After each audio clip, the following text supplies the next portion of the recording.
alternate universe scenario number 1, Serge goaltends the shot. Raptors lose in OT. Yeah. Serge is like the ultimate like scapegoat and like is not allowed in the city of Toronto ever again. Yo. And announces his retirement 2 days later. This really could have happened. They're like, get this bull penis eating motherfucker out of here, man.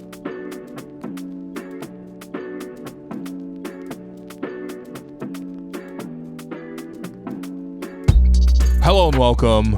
I'm your host, Wim Lou. I'm joined by co-host Alex Wong. It is 2019 all over again. That's why I got my Kawhi Leonard Man of Action 2019 All-Star campaign, because it is episode 3 of the Championship Reaction podcast series, where we go back in time, look at the greatest moment in Raptors franchise history, and we are on Game 7 between the Raptors and the Sixers. It's a game that every Raptor fan knows exactly where they were in that moment. Kawhi Leonard hits the dagger at the end. No spoiler alert, because it's literally the favorite spoiler of all time.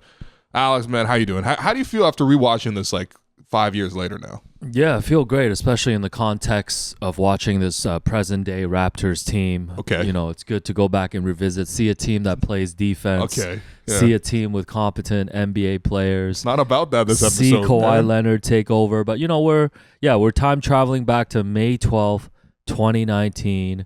This was Sunday. This was Mother's Day. Oh, this really? This was another time I had to ditch my mom to be at the arena to cover this game. Mama. Similar to when I was 21 and I drove to the Port Perry Casino and ended up missing Mother's Day dinner because I was playing poker overnight. You're trying to get 21 on 21. So this time it was a bigger purpose. You know, this is the biggest game to date in Raptors history. This is, Game 7. This is coming off all the playoff losses and disappointments of the previous years. Mm-hmm. This is like going to the arena that day and thinking about, is this Kawhi's last game with the Raptors? Yep. Is this kind of dream season? I mean, it was a really fun regular season. Whatever, we beat Orlando in the first round, but like, is this it? Is this it? We did all these changes. We got hyped. We talked about it. We waited for Kawhi, low management, all of this stuff. And are we just going to get bounced in round 2? That's what I remember. Going to the arena that day, just thinking about, man, like super nervous. Exactly. That game was 7 p.m. at night. It was the second Game 7 that day. There was also a very forgettable Portland knocks off Denver. Yeah, okay. CJ McCollum knocks Dame out Lillard of Freestyle Friday advances to the conference finals. Yeah. I think that might have been his first conference finals appearance. First and only. And then they got swept by the Warriors. But I remember that day just dreading the entire day, like from waking up and then like going to the arena, being at the arena, just the whole time. That tension was in the building. Like that to me was the defining feeling, and I obviously was just covering the game. You know what I mean? Like for the players playing it, like I totally understand when they came out, everybody just brick shots. Well, I think so many open shots were bricked, but I totally understand the gravity of that moment was like, it can't be overstated. That series is so hard. Last time we talked, obviously Game 4, we did that with Danny Green. Raptors win that one to even the series at 2-2. Raptors go on to win Game 5 pretty easily at home. Then I remember going out to Philadelphia and thinking we're definitely losing Game 6 because that arena is just too tense. They, Sixers take Game 6 pretty easily as well. And then, it comes down to games. Is this like the biggest Raptors game in history? This is the biggest Raptors game in history. Because, well, I mean, I would argue Game 6 in Golden State's bigger than this. Yeah, but at this point, we haven't gotten there yet. There's big games against Milwaukee as well. Like every game after Game 2, I feel like against Milwaukee was like the biggest game, and then you get to the finals. But I think in general, all anyone remembers, whether you're a fan going in watching the game or people like us actually going to the arena covering the game, was just super nervous because, like you mentioned, like they trade blowout wins in Game 5 and 6 basically, and you're really not sure. Like this is just a toss up. Going into Game 7, it's not like, Raptors are on their home court, they should be favored. Like this was really an anything goes game. And I think the biggest question too coming in was like, okay, we know what Kawhi can do because Kawhi has been incredible in this series. I think he ends up having more points in a single series of anybody since like 93 Jordan. He was 93 Jordan in this whole playoffs. Yeah, but it's like you go into Game 7 and it's like, how many guys on the Raptors do you really trust? And it's the same questions again. Like Norm and Fred, for their like they were just non-factors in this series. Nope. Norm doesn't even play in this Game 7, right? Yeah, Fred actually had a good game in this one, and for a good game that meant 4 free throws in the first quarter. I'm not even kidding. That's not slander. Yeah, but it's like, and then you just look at the starting lineup. I mean, you had Serge coming off the bench. Yeah, which we'll talk about Serge. Oh, buddy. But then it's like, okay, Danny Green hasn't been shooting it that well. Mm-hmm. Like Kyle, I don't know, up and down. Pascal had some good games, but still he's at the point of his career where you don't know if you can rely on him. It's year 3, his first year being an option at all on his offense. First Game 7, like in this situation. Yeah. Mark just be bricking threes, but playing great defense. Great defense. He had that 1-3. Yeah, he had 1-3 and Mark's a one-way player, but great on that one way. He's a pocket 3 is what it is. Yeah, so it's like that's the thing I remember. It's like, how many guys is going to follow Kawhi in this Game 7? And I think when we start watching the game in this first quarter, the answer is not a lot of guys. And it's not a lot of guys on both sides. No, that's the thing, because when you look at this game, the amount of star power in it is ridiculous, right? You have so many players would go on to make the max contract. Obviously, Kawhi was already making the max at that point, is an all-time guy, right? Mm-hmm. Then Kyle Lowry, of course. Then you have Joel Embiid. Then you got Jimmy Butler. Then you got Tobias Harris, who went on to make the max after this series. Don't sleep on Toby. Which is pretty hilarious. Then what else you got? You got Fred and Pascal, who would go on to become max players. Ben Simmons, too. OG makes $40 million now. He didn't even play in this game. He just wore a T-shirt under a jacket, which is a little strange, wardrobe choice for OG in this one. Yeah. But, the star power in this game was nuts. JJ Redick, now he's a Lakers head coach. You know what I mean? It's just the amount of talent in this game was crazy. But I also think, too, is just obviously the shot ends the way it does, but the amount of legacies that were on the line every day in this series was just crazy. And of course, we can always sort of look ahead at what happened to the Sixers. Right now, that's not about that because it's about the Raptors. But they broke half their team up after a game like this, and it came down to one ridiculous, crazy shot. Meanwhile, for the Raptors side, how many players' legacies were preserved and then ultimately enhanced by that shot going in, and then eventually them going on to do the whole thing in general. But it's just everybody's reputation was on the line every single game. And that's why I think I give the most respect to Kawhi, because this guy just didn't feel any of that pressure. He just played a regular game. Yeah, and this was the thing we talked about. Nobody else was playing a regular game in this game. Only Kawhi. But I think the one thing that jumped out with Kawhi, too, and just looking at the box score, he took 39 shots in this game, 16 of 39. Yeah, you went Kobe mode. Yeah, and I think at one point, the broadcast, I was watching the TNT broadcast with Kevin Harlan, and shouts to G.A. Greg Anthony. Oh, how did he get that assignment? They were like, man, Kawhi has 38 on 38 shots. And I'm like, you know what? Whatever. It's Game 7. But Kawhi, it felt especially for this game, even watching early on, he was we're just going to win or lose through me today. Yep. He was just aggressively looking for a shot. And it wasn't even a matter of I don't trust my teammates or whatever. He was just no. Yo, not a lot. They were doubling him a lot too, but he was yo, I'm going to get my shots up. Well, this is the other thing with Game 7 is at this point, every coach has made every adjustment possible. Mm-hmm. And I think that one of my favorite terms in sports. What do you mean? Just when people talk about playoff series. And then it's by Game 6, they're oh yeah, each side has exhausted all their adjustments. No, there's no more surprises at this point, right? The chess match is over. I think the only thing that differed in this game was that Nick Nurse just said, screw it, it's a Game 7. Mm-hmm. We're going to have to do exactly, and we're going to have to push every player to their absolute limit. Right. So up until this point, the Raptors would always have at least a couple minutes per half where it wasn't Marc Gasol guarding Serge Ibaka, right? This game... you mean Mark guarding Embiid. Sorry, Mark guarding Joel Embiid. This game... Every single minute Embiid was out there, Mark was out there as well. So Mark ends up playing 45 minutes. Which is outrageous. In this game. Mark was 45 years old in this one. Yeah. The other thing, too, was they had been resisting this because Kawhi obviously had to do so much offensively. But they put Kawhi on Jimmy Butler finally in Game 7. And they said, we're going to have you do this the whole game. And you're just going to give us everything. Not only going to take 39 shots and score 41 points and hit the game-winning dagger and do most of our scoring, including 15 in the fourth quarter, which was, super important. But we're also going to have you guard Jimmy Butler because Jimmy was a real problem. As much as we had like Danny Green and Pascal and these other guys who can really defend, Jimmy Butler, as we all know, can just be an absolute motherfucker in the playoffs. Yeah. And for Kawhi to just be like, you know what? Game 7, I got this. Yeah. And that's the thing. Kawhi was the ultimate trump card. When we go ahead to the next series, it was Giannis. So we're like, Kawhi's like, you know what? Screw Chris Middleton. I got this. Let me guard Giannis for a while. He was our trump. Okay. So, no, because Jimmy ends up getting held to 5 for 14. Yeah. I mean, he has some moments there in the fourth quarter, which we'll get to. But sure. But he was quiet for most of the game. Yeah. He was quiet for most of the game, and let's get in the first quarter, and then we can like dive into some of these moments and some of the players.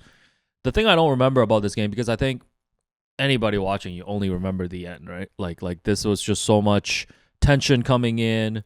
This was really my first time like rewatching this whole game. Yeah, I forgot how disgusting that first quarter was. The Sixers shoot 26% from the field. Yeah. They don't score until there's 7:24 left. Yep. In the first quarter on a JJ Redick 3. Goodness. Now, thankfully, the Raptors only shot 21% in the quarter. So at that point, with 7:24 left, our guys Ace Bailey and Tim Horn would be proud. It was 6-3 Raptors.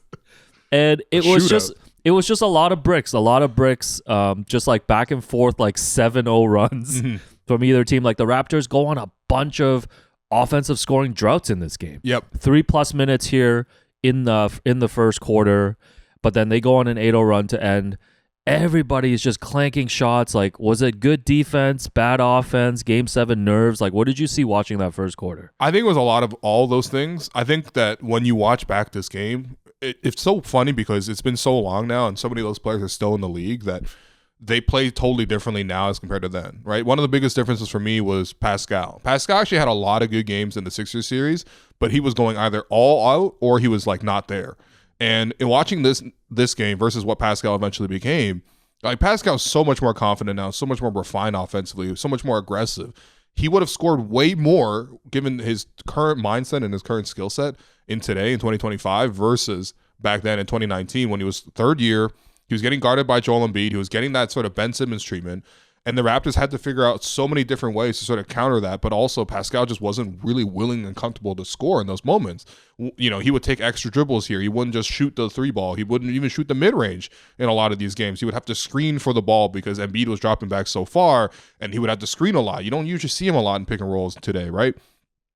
Fred back then, I mean, Fred, this is how good the crowd was. And obviously it's a Game 7, right? You expect a really good crowd. This is why you have it on your home court.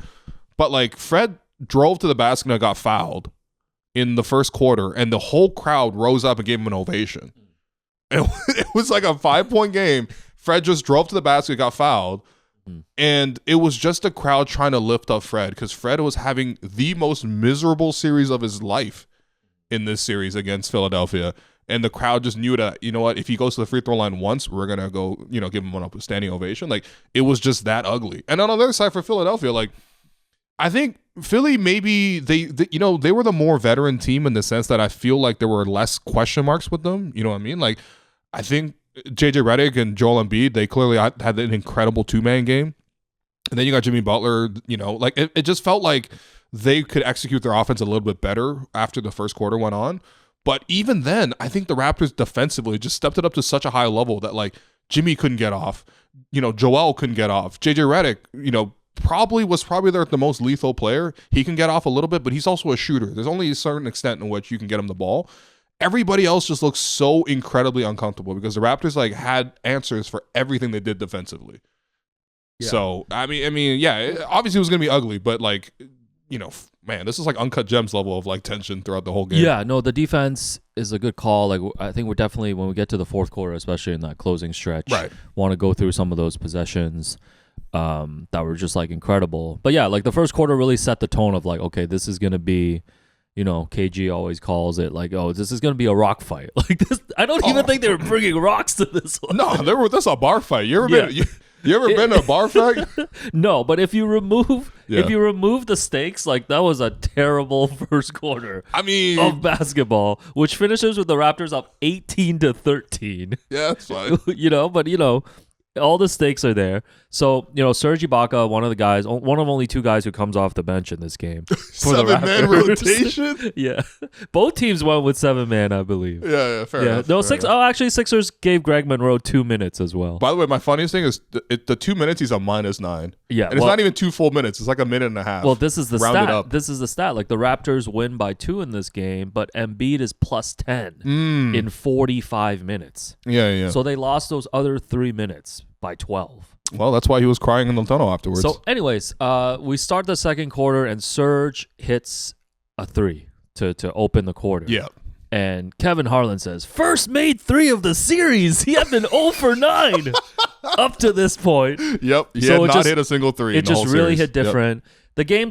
The game goes back and forth. The Sixers go on this 14-2 run. Yeah. At one point. Mm-hmm. And, watching Ben Simmons, 2019 Ben Simmons too, mad aggressive. Very aggressive getting to the basket. He's drawing fouls on Fred. He's super so athletic. Yeah, and he's looking for mismatches, like just obviously a completely different player than what we're seeing right. Like now. James Ennis comes off the bench, hits a huge 3. JJ Redick, of course, just curling off all those screens that he always curls off. Yep. Hits a 3. And then Kyle hurts his is it his pinky finger or was it his thumb? He hurt his thumb on his left hand, on his non-shooting hand. Yeah, on his non-shooting hand. And at one point, he has to go to the locker room to get it taped up. The famous red shoestring that they put, I think, on his finger for a little bit. So that was a big concern. Yes. But then Kyle comes back and hits a 3, ties it up at 39. Yeah. Kawhi, nice reverse layup, back and forth.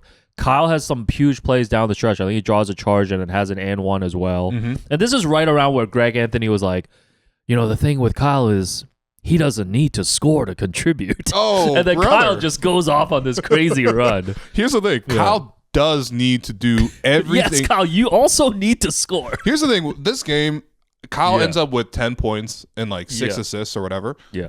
This is one of the best games Kyle Lowry ever played for the Toronto Raptors. And it's not about the high scoring. It's not about anything else. The in-between plays, the little nitty-gritty stuff, the fact that he took a charge on Joel Embiid, as you mentioned, at the end of this first half, the fact that he knocked down some of these momentum threes, some of these quick layups where Kyle has one of the most ugly layup packages I've ever seen. He just runs up as fast as possible, gets a slight edge, takes a bump, flops, goes up, somehow puts it on the glass. It doesn't really ever just perfectly bounce in. It's got to sit on the rim a little bit. I'm sorry, the Kyle Lowry watching experience for the average person. If you're a neutral, if you're Greg Anthony in this case, you're he doesn't need to score, but he does other things. But the thing is, as a Raptor fan, a person that maniacal about winning, and I know this is a game 7, it's in the playoffs, all that kind of stuff, right? Of course, you would expect everyone to go all out. Kyle Lowry's all out was always 2 or 3 notches higher than anyone else. Yeah. I remember asking Nick Nurse a couple years ago, who are the most competitive players that you have ever coached in your career? And he said number 1 for sure is Kyle Lowry. Number 2, by the way, he said, which was pretty crazy, Fab Flournoy, who he actually... Come on. Fabulous Flournoy. Pretty sure I saw that dude on a WWF Raw the other night. He does have a WWE ass name, but he coached him in the British Basketball League, and he actually brought him over to Toronto eventually as an assistant. Just say Kawhi, man.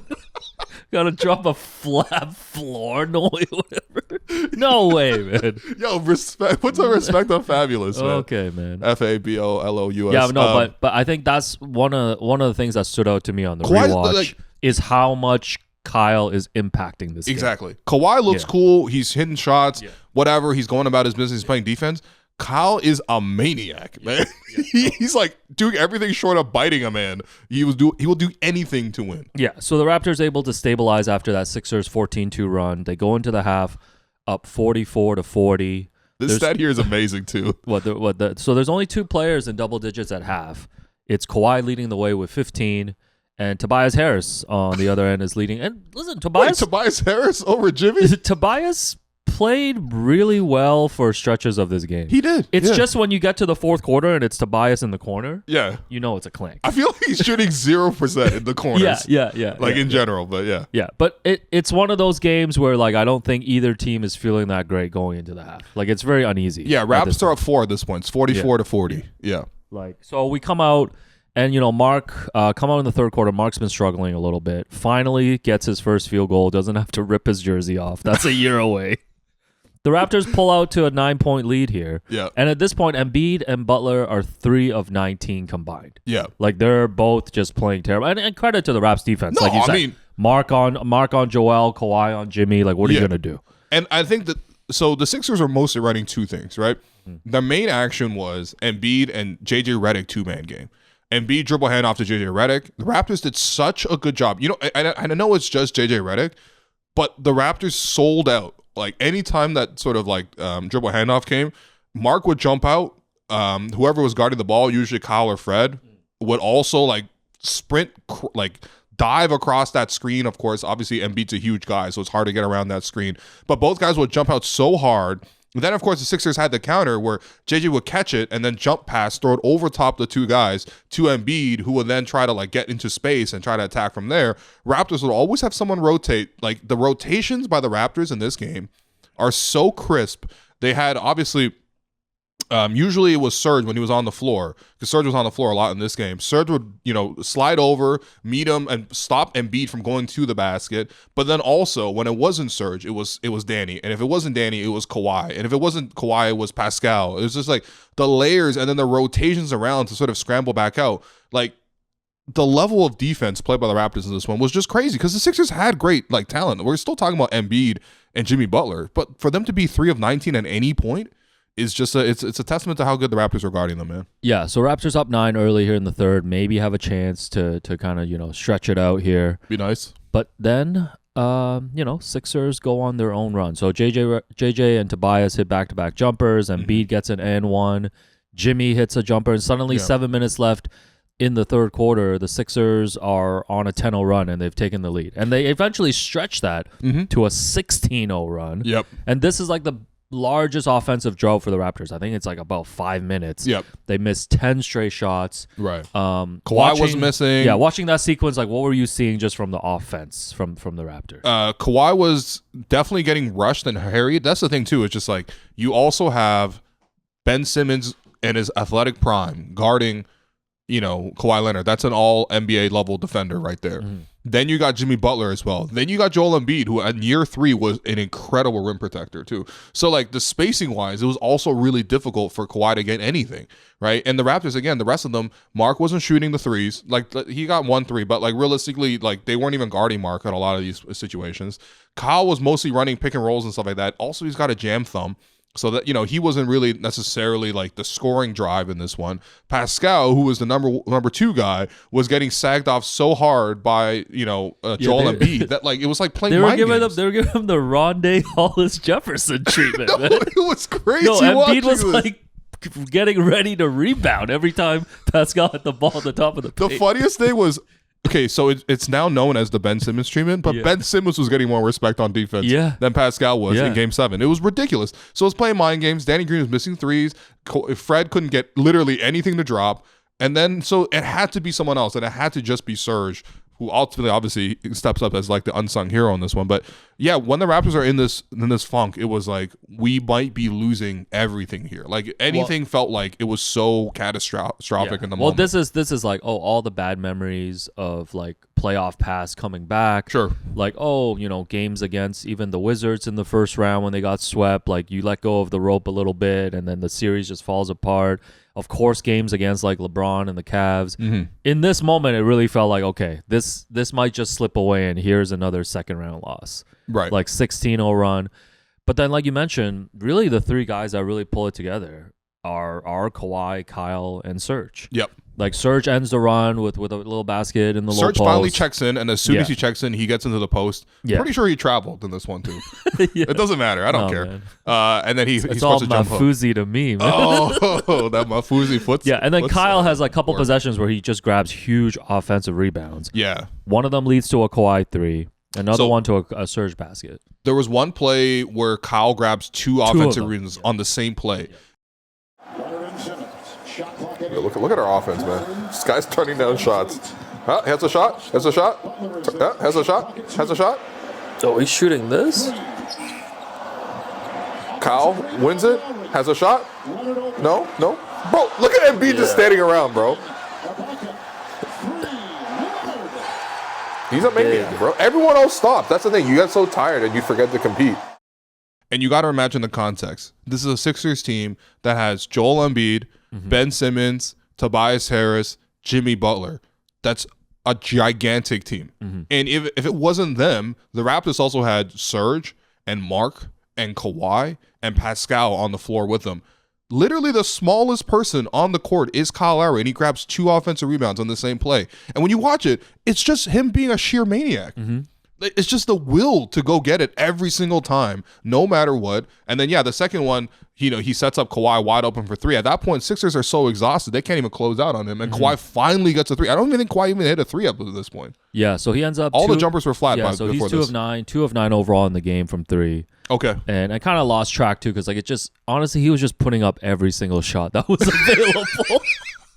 There was not really a lot of game flow to Kawhi's game. Kawhi was like, yo, screw you guys. Kawhi's like, y'all trash, man. Honestly, this is where Kawhi was like, I'm going to leave. I'm going to leave regardless. I'm going to get Paul George. Where's Paul George at? No, but you're right, though. The key stat of this game, as boring as it is that Raptors got 16 offensive rebounds. Yes. To 5 to Philly, because I think they took 20 more field goal attempts in this game. 24 more field goal attempts. Yeah, 89 the Sixers to 65. Yeah. And that's the game. That's really kind of the game right there.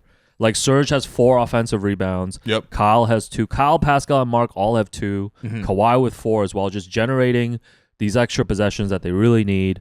Kyle draws another huge charge to close the quarter. Oh, this one is one of my favorites. Is this the one against Ben Simmons, right? Yes, yeah. So at this point, the Raptors again had taken that sort of knockout blow from the Sixers, 16-0 run. Raptors respond with a 17-7 run of their own. Back in the lead.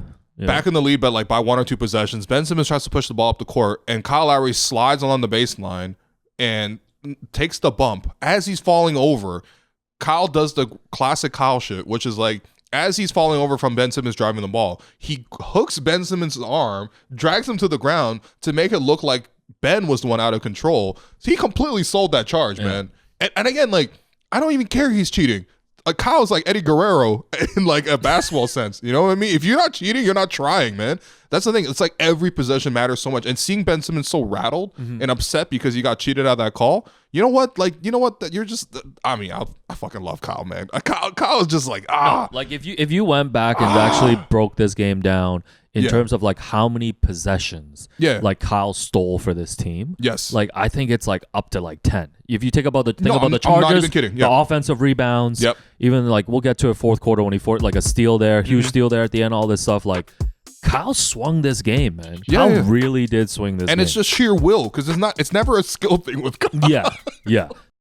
Hey, man. Hey, buddy. Just recently hit the big 4-0. What about you, bro? A little more recently 4-0, but we are both in the 40 club. Let me tell you, man, being an adult really comes with its share of challenges. Definitely. I think both you and I are homeowners, and I think we're both also dealing with mortgages in life. Yeah, man. Mortgage rates, choosing the right terms, dealing with paperwork. It can be really overwhelming, I still don't know how that works. Well, listen, that's where our friends at Dominion Lending Centers come in, man. They make the whole process simple and stress-free. Whether you're renewing your mortgage, hunting for the best rates, or if you just need advice, they're here to help, bro. You know what?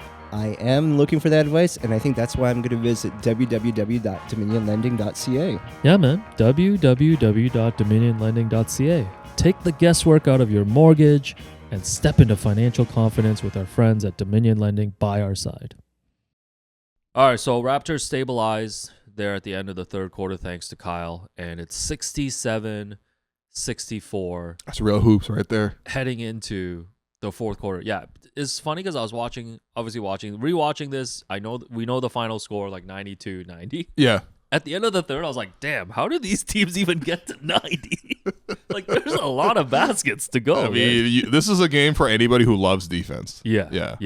So, Nick Nurse does his in-between quarters interview to start the fourth. Oh, yeah? And he wishes all the mothers a wonderful Mother's Day. That's very sweet of Nick. Yeah, very relaxed and chill going into the fourth. That was very sweet of Nick. Yeah. Marc Gasol 3. This is what happened to notes. Mark hits a 3. No, but like the Mark 3s felt like manna from heaven, man. Yeah. Marc Gasol 3, and then Simmons comes back and hits this little Euro step and hits Ibaka. Like Serge falls down on the play. Yes. Which tees us up for the next possession on the other end. When Serge hits his legendary pump fake 3-pointer in front of the Raptors bench to put the Raptors up by 5 with about under 10 minutes left. He gets it back. He's wide open, tries to dribble, has nowhere to go. Hey, see, that's what I'm saying. Hey. Ben's being a dickhead. Because you could just fully close out and deny the shot altogether. I forgot he did a little pose, too. Yeah. This has always been like my favorite. I mean, Kawhi shot, of course. But for sure, yeah. This has always been my favorite play because, like, if you run it back a little bit and you look at, like, the coaches and even the Raptors players on the bench, it's a very, like, no, don't shoot this 3. But then the minute it goes in, all the assistants are like so happy. John Goodwillie's like, yeah. No, but props to Serge in this game, man. Yeah. I know we love to talk about the Joel Embiid plus minuses, but Serge was a plus 22 in this game. Which is outrageous, man. Minutes. It's outrageous. Yeah. But again, like, you had to play double big in this series. Right. Just because of how strong the Sixers were just across the board. They had too much size out there for you not to play double big. But if you're going to do that, it's so hard to actually create the spacing necessary, especially because you're not playing through either of those two bigs either, right? You're playing through Kawhi. So you need Mark to stay on the 3-point line and like at least make 1 3, which I think he mercifully made that one. He did. But you also needed that scoring from somebody else too, because again, Pascal wasn't doing it. Even in that play, as you mentioned, the play starts with like them trying to run a pick and roll with Pascal, but he just never felt comfortable, never got his footing, never whatever, didn't feel right in the play, never got in the flow, and the ball just swung out to Serge with like 4 seconds left on the sideline. Yeah. And Serge is like, whatever. And also, this is the thing with Ben Simmons. This is what part of the other reason people I remember now is like Ben Simmons is a bit of an asshole. Like he just like likes to. He could have just fully closed out to Serge. Yeah. Right. He could have like took up his space, whatever, because he's quicker than Serge as well. So if Serge tried to put it on the floor with very limited time, having to put a shot up, it's not like Serge is going to shoot a floater or something. And he's quick. Ben Simmons is just an asshole. He's just like, oh, I'll dare you. The play right before this, you mentioned, he elbows Serge in the head. Yeah. On the layup, no call, gets the play. Serge falls over. Kyle helps him up, whatever. Like he's playing asshole level defense. Right. He's saying, I don't believe you. Yeah. And that's what's so cool about it. Because Serge goes up to shoot initially, sees that Ben's not going to close out to him. And he's like, all right, fine. And then he goes up again, slightly to the right, and shoots it. It's just rare. It's amazing, man. It's it's rare to see like one of those pump fake 3s go in. Usually when you see a shooter pump fake like that, and then he still stands still and he takes a shot, it's usually not in rhythm. Sure. So for him to hit that, mad respects to Serge, man. Still don't think he should have shot it. No, but what do you want him to do? No, you know what? The shot clock was running down like too. 4 seconds left. By the way, every possession in this game started with 5 seconds after the shot. Yeah. So the game, basically the first half of that fourth quarter just kind of goes back and forth. Kyle draws another charge on Ben Simmons. Jimmy, like we mentioned, has been super quiet up to this point, but like hits a huge 3. Yeah. At one point. And then Kawhi has now crossed his career high in field goal attempts with 31 earlier in the fourth. And Embiid hits a 3. It's just all back and forth. Jimmy like hurts his ankle at one point. Yeah, he steps on Kawhi's ankle. Yeah, but still stays in the game. So basically we get to the final stretch. There's like 3.5 minutes left. And it's tied. JJ draws an and one on Serge on a jumper. Ties it at 85. And this is when we really head into the final stretch here now. Oh, so beautiful. Serge misses a corner 3 on the other end. Sure. In and out. In and out.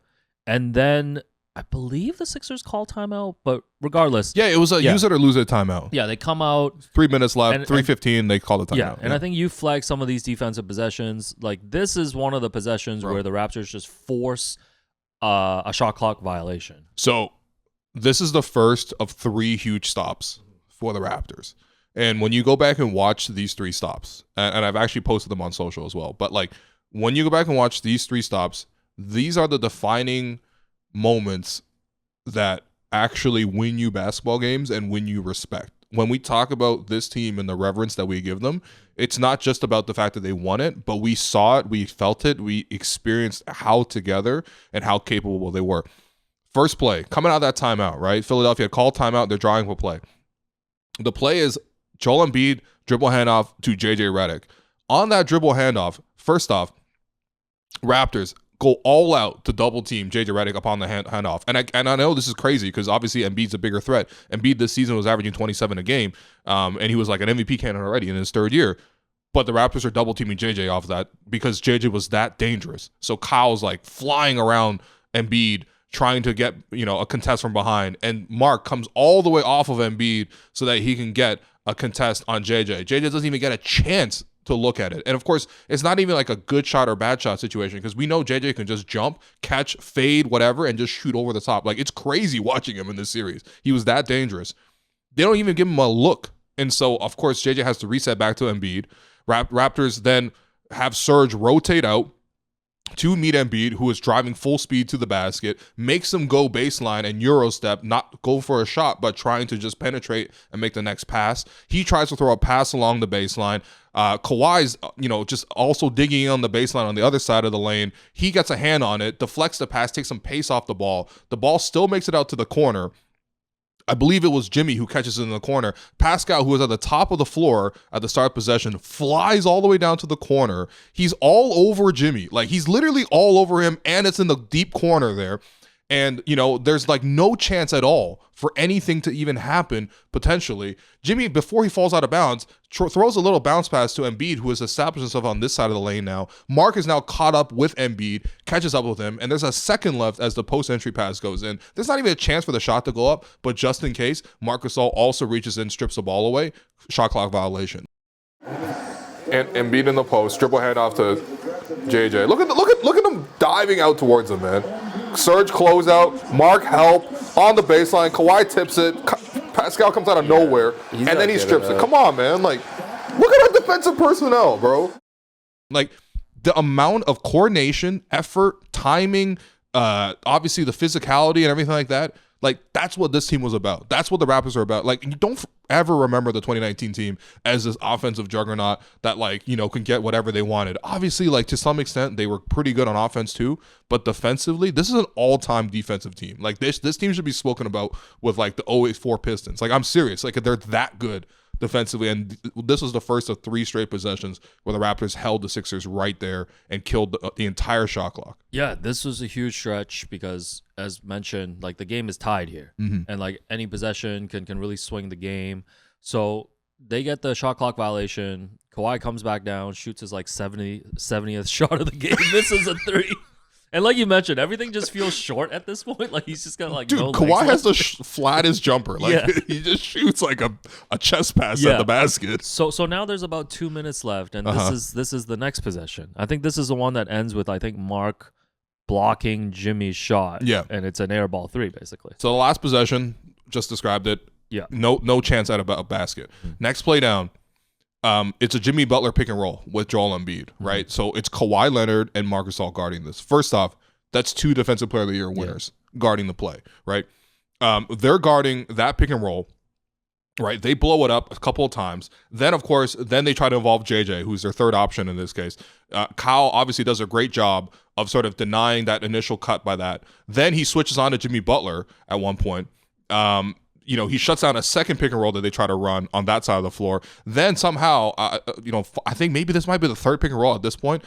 Mark ends up switching on to Jimmy. He's above the 3-point line. The shot clock, again, is completely dead.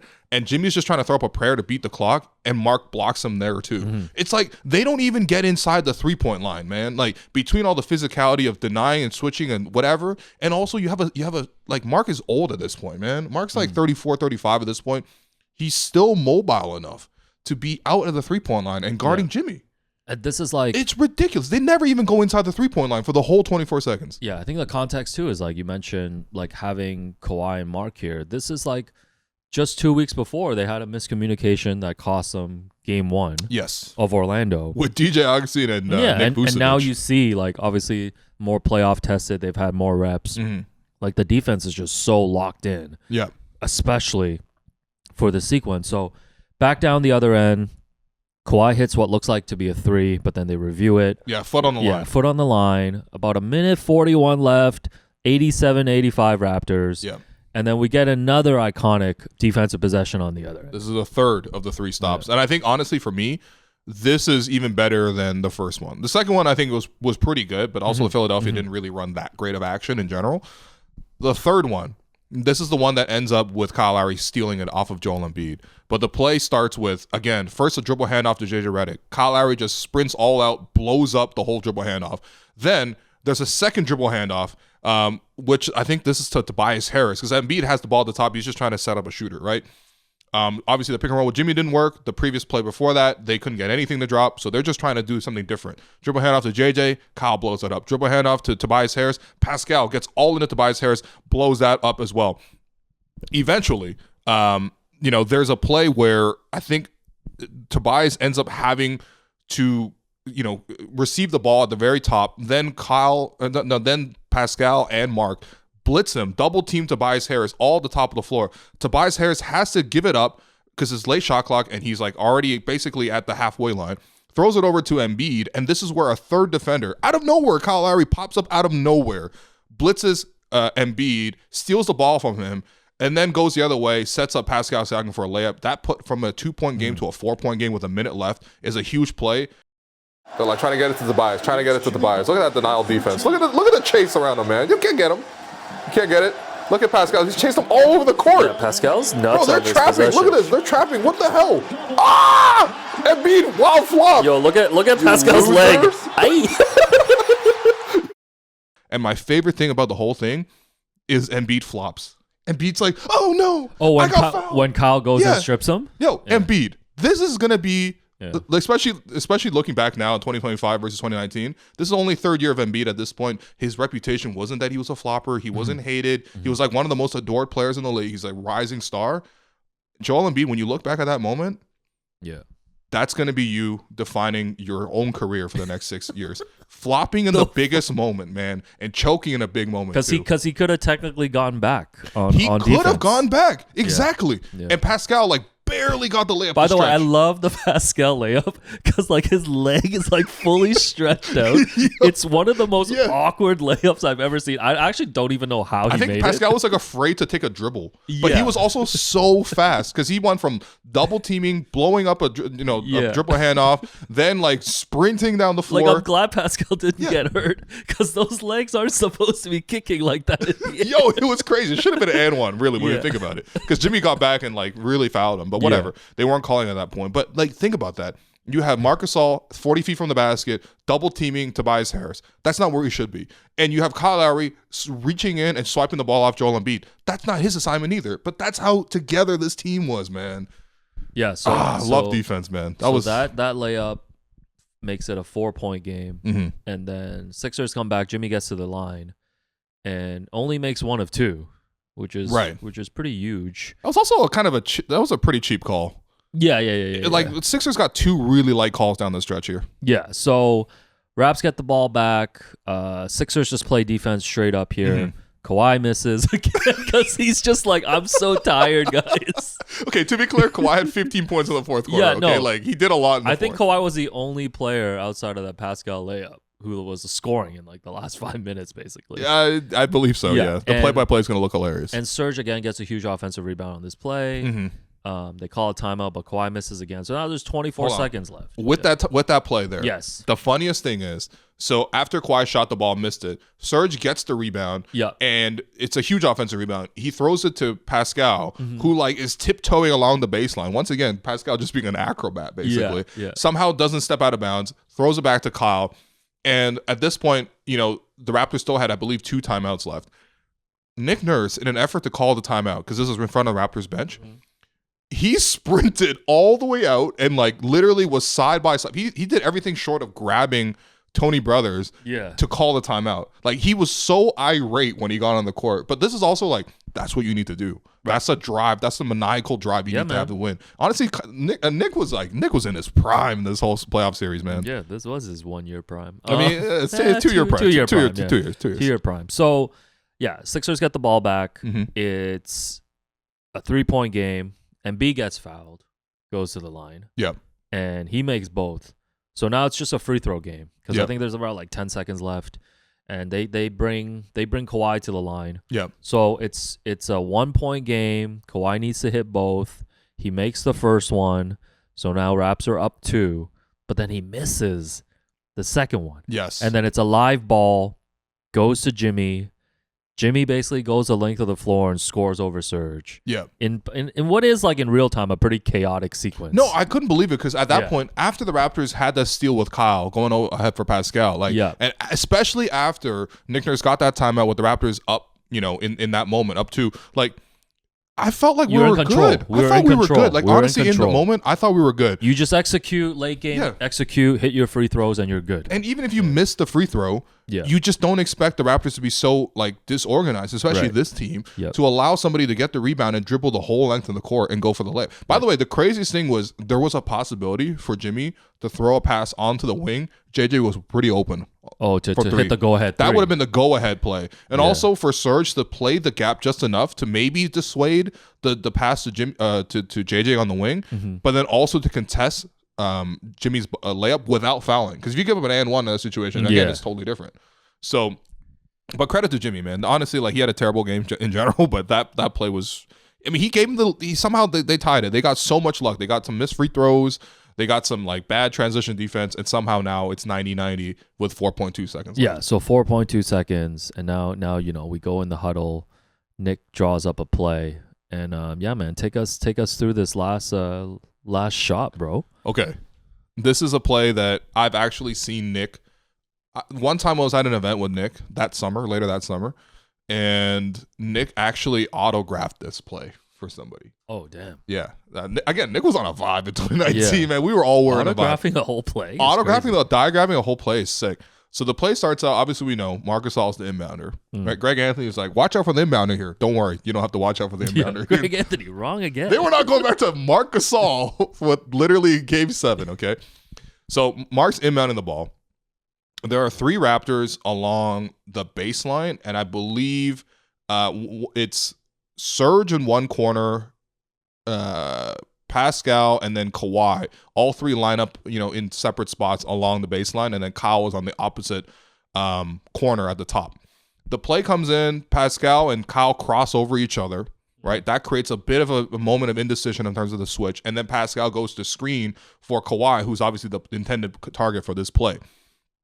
The thing is, Pascal doesn't set a great screen, so and Ben Simmons is also a great defender, so he sticks with the original assignment with Kawhi. Once Kawhi dribbles with it, he catches with his momentum coming towards Marc, but then he flips and starts dribbling the other direction. And at this point, Embiid's like, I'm not going to guard anyone else, man.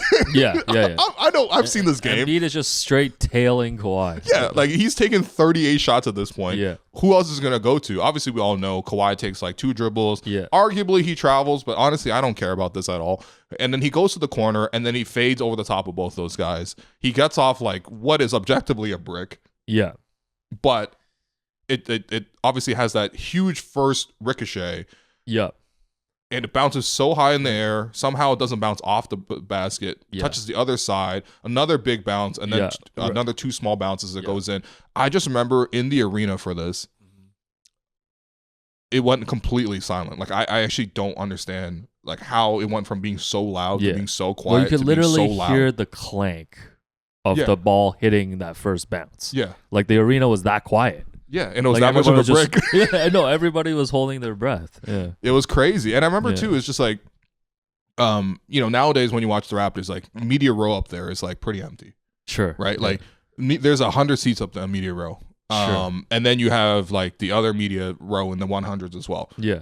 Obviously back then, every single seat in the house was filled. Of course, yeah. So I remember sitting with Devin Haru of CBC Sports. Yeah. Right. Who I have not seen at the Raptor game since, but salute to you, Devin. You got bigger things to do. Shouts to the Olympics.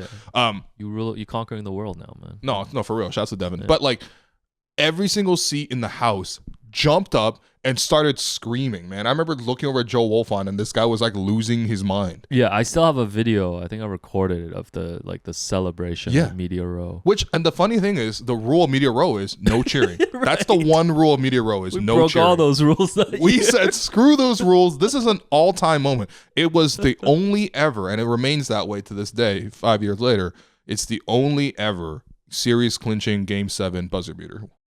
Oh shoot. Look at Scariolo, man. He's stressed. Oh, my goodness, man. Yo, Chris Boucher with the jacket on. Yo, the arc on that shot is insane. Because every Kawhi shot is not that high. Yeah. It's like a lot lower than that, I feel like. Yo, this second bounce right here. Boom. Ooh. Oh, my. Man. Nah, man. That second bounce. This is the craziest shot of all time. Yeah. You might ridiculous, never, man. You might never replicate the same situation again in like NBA history. Yeah. Of having those exact things. So, yeah, shot goes in, and then it's just pandemonium. The celebrations start, and like who is embracing who on the court? I know Kyle makes sure he goes and gets the ball. Yep. And yeah, I don't know, man. It's just crazy. There's a couple things. Kawhi sticks out his blue Gatorade tongue. He gets mobbed by Patrick McCaw. Congrats if you bet blue Gatorade on Kawhi's tongue on Betway. That's insane. Yeah. Let's not do tongue talk on the show. But like, I think watching back this moment, a couple things that was really telling. Number one, Mark, who was the inbounder, mostly sticks by the 3-point line and stuff like that. Right. Mm-hmm. First off, I would have loved if Mark crashed the glass. I mean, come on now. Okay, it's 90-90. Okay, game's over. But Mark, as soon as a shot goes up, throws his hands up, and then he throws up a little prayer for himself. Right. Mark used to always sort of throw up a little prayer for himself. Right. He literally thanks God in that moment. Yeah. For him. Kyle. He's in the corner. He ends up in the near side corner in this one. Sees the shot goes up, throws up his hands, and then instantly realizes, I got to get that game ball. Yeah. Everybody else in the whole building is going crazy. The Raptors mob, the bench is mobbing Kawhi. Yep. The Sixers are walking off the court immediately. They're like, holy shit, I can't believe we lost. Yeah. Nobody in the building has the wherewithal, and within a half second, Kyle Lowry realizes I'm going to go get the ball. Because I always wondered how Kyle Lowry always ended up with the ball. This is like at least like the fourth time this season he's ended up with the game ball. The first one of the year was that he made sure to track down the game ball to give it to Nick for his first ever head coaching win in the NBA. Right, that was against the Cavaliers on opening night. But then you had, obviously, when you looked at it, like the Raptors as a group just were really great champions too. They were not only in terms of like, you know, as players, but as people. Like you saw, you know, Danny go over to console Marc Gasol, or to console Joel Embiid. Marc Gasol obviously went over and hugged Joel Embiid. I actually asked Mark about that in an interview last year, and what he said was, I asked him, like, what did you say to Mark in that moment when you're hugging Mark and Joel are hugging, like, what did you say to him? And he said, you know, don't worry, keep your head up, like the future is yours. You're gonna have this league, you're gonna have this chance one day, right, as well, to be in this position. Wrong. Wrong. Ron Jeremy. But yeah, like he went over to hug him. Pascal went over to hug him as well. Like Joel was like instantly in tears. Yeah. Right. And everyone remembers the shot of him walking into the tunnel, crying, obviously in the Scotiabank Arena, whatever, right? But like the Raptors' first instinct was to console this guy. I think it was just a mutual respect too, right? Like you That's think about huge respect. You man. think about just how hard fought this series was. Of course. And like I'm sure the Raptors will never say, but it's like it was a toss-up, right? Like either team just could have won. Either team really could have won. They were incredibly like you don't come matched. out of that series being like Toronto was a better team than Philly. Like that was even. Oh, I do. All right. I guess I'm asking the wrong guy. No, but it wasn't like either team could have won and would have been deserved. Like it was that much of a toss-up. It was that much of a toss-up. Really that series. So yeah, it was a wonderful celebration. Of course, the shot becomes that's just huge thing. Like the photos that come out of it. Hey, big shouts to Kishan Mistry for all of this, man. That was our Yahoo Sports teammate at that time. Still a really good friend of ours. So his iconic photo, I believe, made it into like the New York Times, a lot of places, and it became a mural. Yep. An inspiration for a mural painting on Queen Street. I'm sure people got it tattooed on their body. You know, the shot. All of that stuff. Yeah. And then Josh Lewinberg from TSN a year later did do an oral history. Okay. Of the shot, and some of the more interesting things is Nick Nurse shared that on the final play, he says that he's been running that play forever, and it was a play that he stole off a Hubie Brown video back in 2007. So Honestly, that Classic sounds Nick. too good of a story for anyone else other than Nick, because every Nick Nurse story is basically that. Yeah. You know what I mean? Also, shouts to Hubie Brown. Later comes on as, he gives the Finals MVP award. His vote, at least. That's right. That's right. Same That's Hubie. right. Also, Hubie, I guess he's retiring this year as well. So Yeah, salute to Hubie. Bro, this guy's going to be 92, man. Hubie's a legend. Serge Ibaka on the shot. Quote, I didn't think it was going in. I was under the basket trying to go for the offensive rebound. Mm-hmm. The ball was bouncing, and one time I was so close to going for it. Thank God I didn't, because it would have been goaltending. Right. That would have been bad. I would have retired. If that had happened, I would have retired. So, alternate universe scenario number 1, Serge goaltends the shot. Uh-huh. Raptors lose in OT. Yeah. Serge is like the ultimate like scapegoat and like is not allowed in the city of Toronto ever again. Yo. And announces his retirement 2 days later. This really could have happened. They're like, get this bull penis eating motherfucker out of here, man. Because if you watch that game 7, I think he did have an offensive goaltending late in the fourth quarter there. Mm-hmm. There was like a play, I think, with like 4 minutes left. Yeah. Where he got a little too eager. Look, I can't even blame him on He this. was crashing the boards the whole night. Like that was his mentality. You're supposed to crash the boards. It's 90-90 with the final shot. Like, you have to go crash the glass. Yeah. But And here it was a wild break. No, but here you can't. Here he had because the clock was at 0. Like by the time the ball was bouncing, Yeah. you cannot go for the ball, regardless. And Kawhi, obviously, we've already mentioned that Kawhi shoots these laser beams at the rim. He shot the super high. Yeah. Right? So the ball took forever in the air, and then it hit the... Yeah. Oh, my God. Yeah, what a moment. Another Serge quote is, quote, I'm really glad the basket went in because we were too tired to go to overtime. I don't think we would have really had a chance in overtime. I could see on Kawhi's face he was so tired. His lips were dry. Oh, chapstick. And everyone was so tired. Going into overtime would have been a different story. This is like another what-if conversation that people love to have that I guess we will just never know. Well, the Sixers, by the way, because the Sixers obviously, like, JJ obviously went on to become a really successful podcaster. Yeah. And you little podcaster. And, he's talked about this moment so many times. He's obviously brought up the point that Kawhi maybe traveled in this. Sure. He brought on Jimmy. They were like, oh, we're going to win, and we could have done all this and this with the Sixers if they moved on. The only thing is, I guess we'll never know. If the Sixers had moved on, do you think they win the championship that season? So they go up against Milwaukee. Yeah. Do you think they beat Milwaukee? Honestly, Milwaukee was not as good of a team as Philadelphia was. What's the strategy for Philly that year for guarding Giannis? Embiid. Just throw Embiid on him? Embiid, year 3 was like, he was so much skinnier and lighter and like less miserable looking. Yeah. Like, I actually liked Embiid watching this series. Sure. Minus the airplane stuff, which, by the way, he also pulled out a mini airplane in the a second airplane celebration has hit Scotiabank Arena. Like, that was like in the fourth quarter as well on his and one. Congratulations, Joel. You can airplane all the way back to Philadelphia after the series. But like, I just think like I actually kind of liked him at that point, and he was just like so physically dominant defensively that I actually really think he would have done a great job. Well, Greg Anthony was prescient in this Game 7 because at one point he was like, Joel Embiid needs to start looking into being more consistent with his conditioning. Already? Yeah. Wow. And it ended up being, a great point. So he was like 50 pounds lighter at that point. I'm not even kidding. Yeah. So you think they would have beaten Milwaukee? I think they would have beaten Milwaukee, but they would have lost to Golden State. You think they would have lost even without KD? Like, let's say KD. I think so, yeah. I just don't think that this team was as equipped at guarding movement shooting as compared to sort of like shutting down the paint against one guy, which is like why this series is so difficult. Right. Couple more quotes from this Josh Lewenberg oral history, which you can check at TSN. Jordan Lloyd, of course, became the most famous NPC in the world, just in the background celebrating. What was he wearing? Famously wearing like a blazer? A blazer with a T, which was the official look of the 2019 bench apparently. Because I think both Chris Boucher and OG, who were the other inactives in this game, also had the same look. Yeah. So Lloyd said, quote, I got that famous photo blown up and framed and everything. It's going to be in the NBA books forever.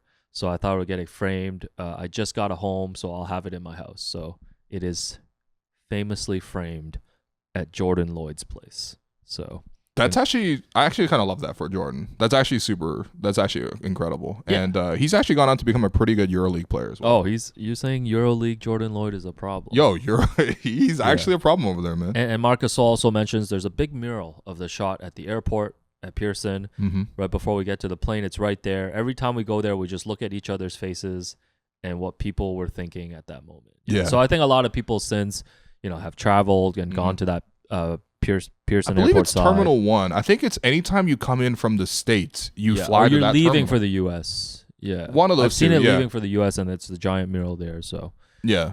Yeah, it's the shot, man. I mean, people talk about this. So where does Kawhi's shot rank in terms of number one, all-time NBA playoff shots? So a few notable buzzer beaters to end the series here for you. Okay. In that same year, 2019, Dame Game 5 in the first round against Paul George. Oh, yeah. And the OKC Thunder. This is when he hits the jumper. It's like 37 feet. Yeah, from the waves basket. to the camera. And Paul George afterwards says, I don't care like what anyone says, that's a bad shot. That would have to rank below Kawhi's shot just because it was the first round. It's the first round, man. Yeah. Dame's had 2 first round all-time. Yeah, the other winners, one is 2014. Game 7. Dame against Houston. Yeah. I believe this was against Chandler Parsons and also our guy Jeremy Lin. Sorry, Jeremy. So then we got to go back a little bit. Like I'm talking 97 Stockton. Oh, John Stockton, Game 6 Western Conference Finals. Hits a mid-range jumper to send the Jazz to the finals over the Rockets. Okay. Yeah, right. these are shots to end the series. I'm not gonna lie to you. I would like to think of myself as a diehard NBA fan. Yeah, I've never seen that shot. No, that's not. Show me that shot on YouTube later, please. He literally just dribbles the ball at the logo and then just pulls up inside the 3-point line and shoots a jumper. 2.8.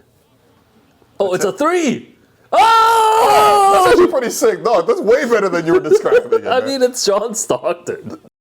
That's it. There's no sauce You're about describing like a Jose Calderon pull-up. Yeah. And who was also at Game 7 with the Raptors, by the way. And then we got to go back to 1989. Michael Jordan over Craig Elo. Okay, I've seen that one. Yeah. In the first round. That one is nicknamed The Shot. It was known as The Shot. Yeah. But even... And then I put Ray Allen's 3...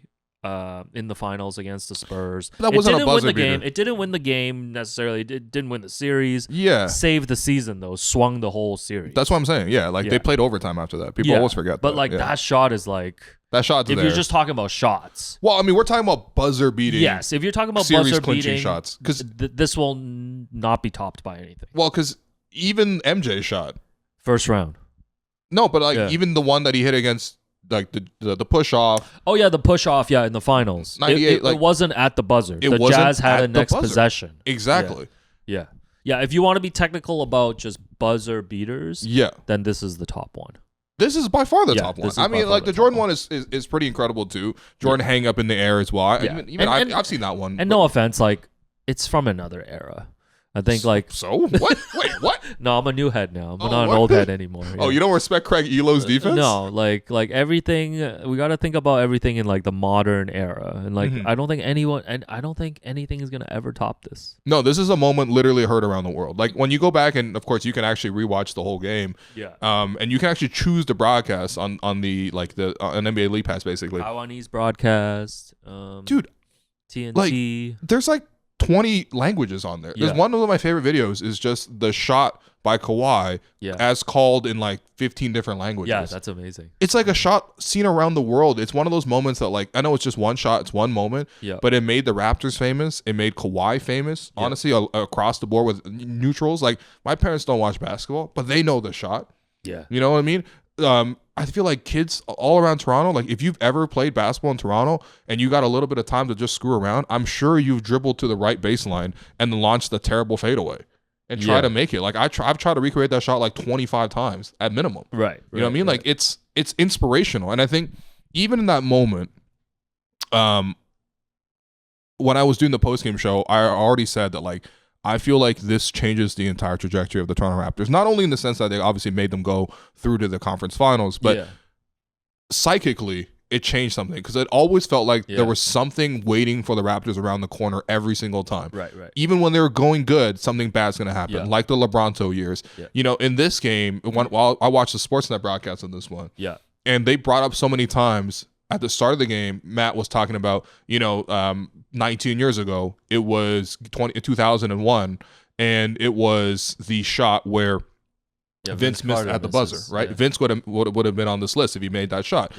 right? And the crazy thing is, so post game on the Sportsnet feed, obviously, the Raptors PR staff, they were always ushering Kawhi and giving him to obviously ESPN or TNT in this case. So Kawhi did the post game interview with Roz on TNT. On the Sportsnet side, they brought over Kyle to talk to Eric Smith, and the first thing, Eric's obviously like, Kawhi just hit the shot. Describe it for me.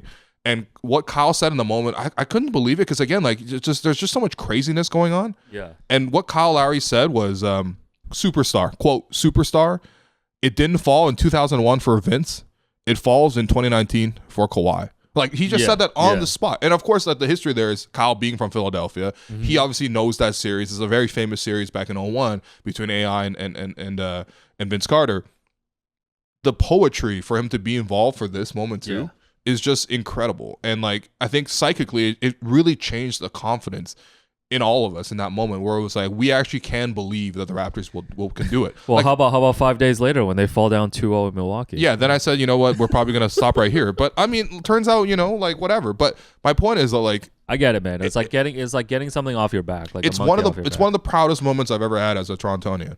And it has nothing to do with me. Like, it doesn't objectively. It's Kawhi had a shot in the corner, but like, yeah, man, psychically that was incredible. That's better than all therapy that I've ever done. Yeah, well, don't slight therapy like that. Sorry.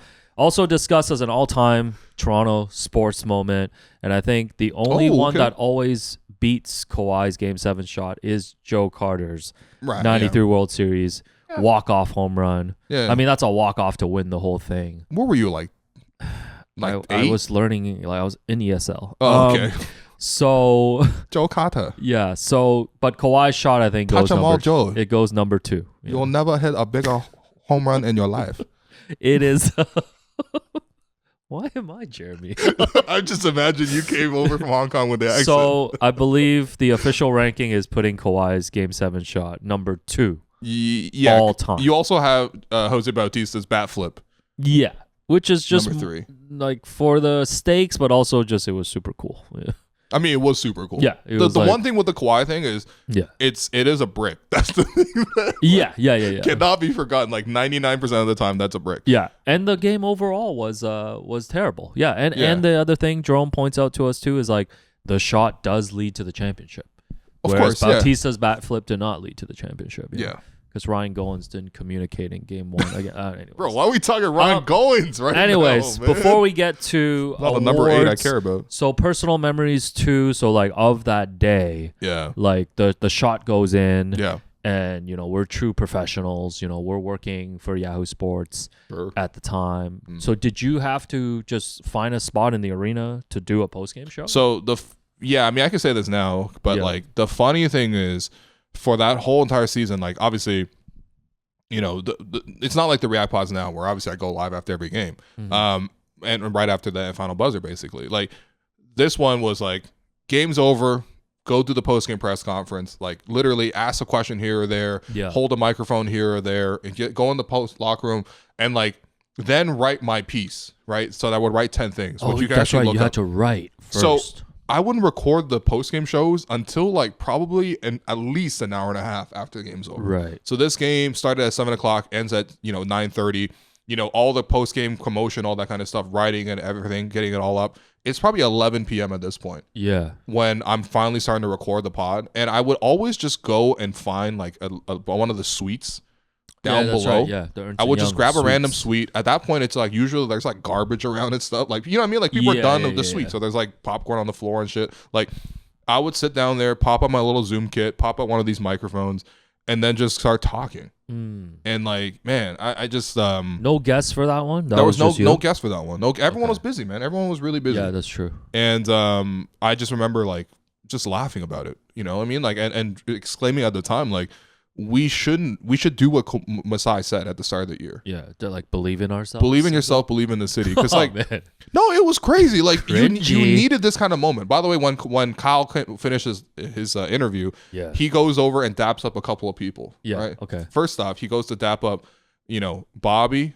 Webster, Dan Tolzman, your guy. Yeah. Shouts to DT. And then also Masai, of course. They share a really big hug. Yeah. Also, courtside of this game, after the game's over, Kyle with the game ball in his hand and his son in the other goes over and daps up Leon Rose.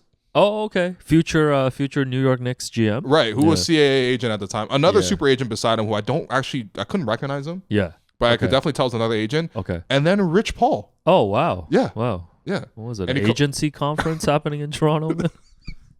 A LinkedIn conference I'm just saying, like, a bunch of agents are there courtside. Yeah. But all right. Yeah, I just man, I don't know, man. I didn't get out of the arena. I didn't get home until like 1:30 in the morning. I got out of the arena about 5 minutes after the shot went in because I had to do a live post-game show for Yahoo Sports back at their studio. I believe it's 99 Spadina. Yeah, I still walk by that. I love that studio, man. Yeah, so it was me, Harrison Sanford, who at the time was co-hosting Inside the Green Room with Danny Green, and friend of the program, Vivek Jacob. Big V, what up? Yeah, so I think this was the setup that we had at the time. It's like you obviously did your React pods, and then we'd have these like live streams with guests and stuff like that. So I remember doing that, and then meeting up with my friend John at like, I think like Shoeless Joe's or something. Oh, like hell yeah. These, just to like, cause like he's like, me and him kind of go back in terms of rooting for the Raptors. Oh, for sure, yeah. So like we just shared a moment, just laughed about it and everything.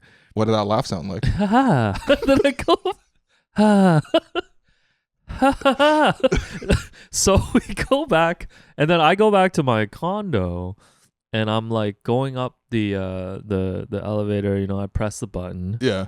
I look over. And I'm like, damn, it's Vladimir Guerrero Jr. What? Yeah. So whoa. Wait, you live in the same building as Vladdy? Wonge. So he's with his interpreter, who I believe his name is Hector LeBron. Shouts to LeBron. Not Hector LeBron meeting Steven LeBron.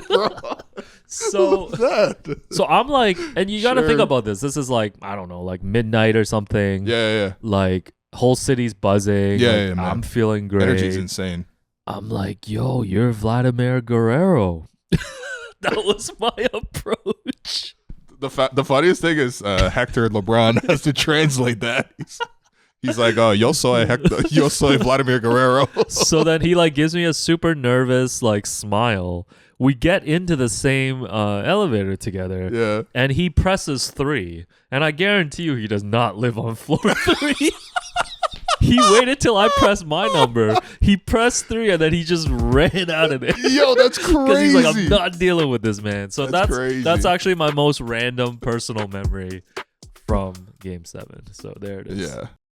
Before we get back to the show, we just want to let you know that this podcast is proudly brought to you by Tangerine. Tangerine is the official bank of Hello and Welcome, the Toronto Raptors, WNBA, and the NBA. Yeah, man, and fans are at the core of everything that Tangerine does, and they're not just fans of basketball, they're fans of fans, right? And Will, I know you know what it's like to be a fan. You're a fan who's got a nickname for every starter. You're a fan who's 5 inches from the screen when the game is on. You're a fan who'll show up to Jurassic Park in a blizzard to cheer on your team. They call me Fan Ho Park. No, that's what Tangerine is all about. Fans of fans. Yeah, no, absolutely. And if you're hearing this, there's no doubt in your commitment. And fans like you are at the heart of what makes this game special. That's why for the Raptors' 30th anniversary, Tangerine is shining a light on you, the fans, and celebrating the passion that you bring to the stands, because this is how we fan. To learn more about Tangerine's basketball partnerships, head to tangerine.ca/basketball. Now let's get back to the show. On to the That's amazing. Awards. So 3 stars, of course. Yep. Number 1 is Kawhi Leonard.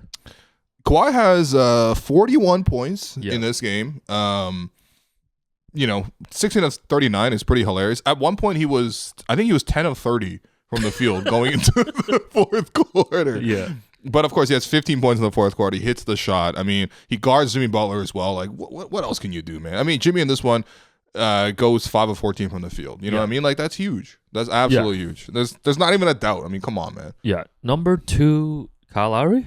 I'm giving Kyle the second star. I know Kyle only has 10 points, 6 rebounds, 6 assists. I even said in the postgame of that one, back in 2019, like, if anyone ever sort of talks about Kyle and he doesn't have a bag or whatever, just show them like the hustle plays from this game. There's at least 10 of them that were huge and that swung so many momentum. Like the charges. This is like a signature Kyle Lowry game. Like this is a defining, like, everything's on the line. What do you have? And Kyle Lowry says, I got 10 points and I got 10 hustle plays. Yeah. I got posted a double-double. That's the Kyle Lowry double-double. Hustle double-double, man. Yeah. Okay. And third star, Serge Ibaka. Of course. Yeah. Serge has to be the third star. He has 17 off the Raptors bench. The Raptors only played 7 guys all game. Basically only 6 guys because Fred only played 15 minutes. Fred got a little and he only got 15 minutes because Kyle dislocated his thumb in the second quarter. So he had to like get that pop back in and get it retaped and everything. Again, Kyle did all this with a bad thumb too. They only played basically 6 guys, but Serge, I mean, someone needed to be the third scorer, and he had 17 points. It was a gigantic game from Serge Ibaka. Yeah. Gerald Henderson Award? DJ Augustin Award. DJ Augustin Award. It was JJ Redick, man. It's not even just the fact that he had 17 points. Ultimately shot pretty efficiently as well, 5 of 11 from the field. It's the amount of actions and the amount of stress that it put on the Raptors defense. The one thing the Sixers didn't have a lot of in this whole series was just like movement shooting. At that time in 2019, it wasn't as big as it is now in the NBA. But I cannot tell you how much pain and stress every single time JJ would sprint full speed and push off before he sprinted, and then sprint full speed towards Joel and get the ball, or get full speed towards Ben Simmons. It just created so much anguish in general. And he had 17 points as well. But yeah, JJ was huge, man. All right. And the most important guy, I'm gonna nominate Kevin Harlan. Okay. For the game series Raptors call, which I think is pretty sick. And also game series Toronto has won. Yeah. And I'll nominate Kishan Mistry as well. So okay, I like those that. are my 2 nominations. I agree completely with both of those because that was the whole thing. Was always we would rush to Kishan and be like, "Did you get the shot?" And this guy somehow would always be in an illegal position. Shouts to Kishan, illegal, bro. 3 seconds. Hey man, I was illegal too. I was doing rooms. I was doing React pods in rooms that smell like beans. Damn, man. Yeah. Like good beans though? Premium beans? Nah, like refried. Oh, cool. Yeah. So that's it.